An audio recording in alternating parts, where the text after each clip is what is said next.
दुल्हन की पहली रात को लोग सुहाग रात कहते हैं, लेकिन पूजा के लिए वही रात उसकी जिंदगी का सबसे बड़ा हादसा बन गई। और जब उसने अपना दर्द बताया तो उसे इंसाफ नहीं, एक थप्पड़ मिला। सबसे दर्दनाक बात यह है कि पूजा अकेली नहीं है। हमारे ही समाज में ऐसी लाखों औरतें हैं जो रिश्ते बचाते बचाते अपनी आवाज खो देती हैं। भारत में करीब हर 10 में 3 शादीशुदा औरतें स्पाउसल वायलेंस झेल चुकी हैं। शादी की पहली रात हर लड़की अपने साथ सिर्फ एक लाल जोड़ा नहीं लाती, कुछ सपने भी लाती है। उसे लगता है कि आज के बाद उसकी दुनिया बदल जाएगी, कोई ऐसा मिलेगा जो उसकी झिझक भी समझेगा और उसकी खामोशी भी। पूजा भी उसी भरोसे के साथ उस कमरे में गई थी, लेकिन अगली सुबह जब वह उसी कमरे से बाहर निकली, उसके पास ना कोई सपना बचा था, ना कोई सहारा, ना कोई आवाज। उसकी आंखें सूजी हुई थीं, होंठ कांप रहे थे, चाल डगमगा रही थी और चेहरा ऐसा लग रहा था जैसे एक ही रात में किसी ने उसके अंदर की पूरी रोशनी बुझा दी हो। वह चाहती तो उसी वक्त पूरे घर को जगा सकती थी, चीख सकती थी, सबको बता सकती थी कि उसके साथ क्या हुआ है। लेकिन तभी आंगन से आती एक आवाज उसके कदम रोक देती है। कमलेश पड़ोस की औरतों से कह रही थी, औरतें बम फटने से उतना नहीं डरती जितना अपनी इज्जत का तमाशा बनने से डरती हैं। बस यही एक लाइन पूजा के सीने में तीर की तरह ढंस गई। उसी पल उसे समझ आ गया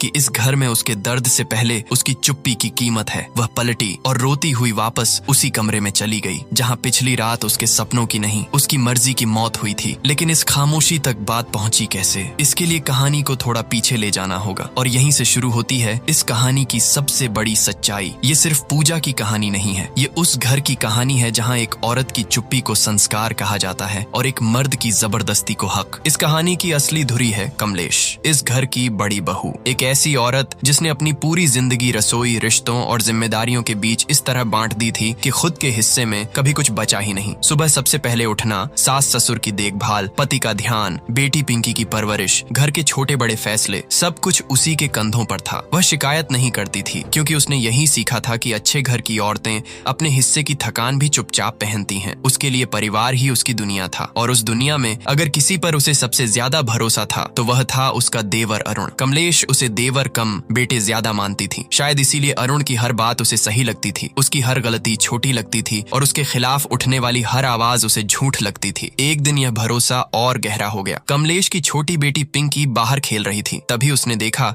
कि कुछ लड़के अरुण को बुरी तरह पीट रहे हैं। अरुण खुद को बचाने की कोशिश कर रहा था पर सामने वाले ज्यादा थे। पिंकी घबराकर घर के अंदर भागी और कमलेश को बताया कि चाचू को बाहर कुछ लोग मार रहे हैं। कमलेश बिना एक पल गंवाए दौड़ पड़ी। उसने देखा अरुण जमीन पर गिरता संभलता खुद को बचाने की कोशिश कर रहा है। बस फिर क्या था, कमलेश उस पर टूटने वालों पर खुद टूट पड़ी। उसने बिना ये जाने कि झगड़ा किस बात पर हुआ सीधे अरुण का साथ लिया। तभी बाबूजी शिव कुमार भ्रमर वहां आ गए। उन्होंने कमलेश को डांटा भी कि पहले ये तो जानो कि गलती किसकी है, लेकिन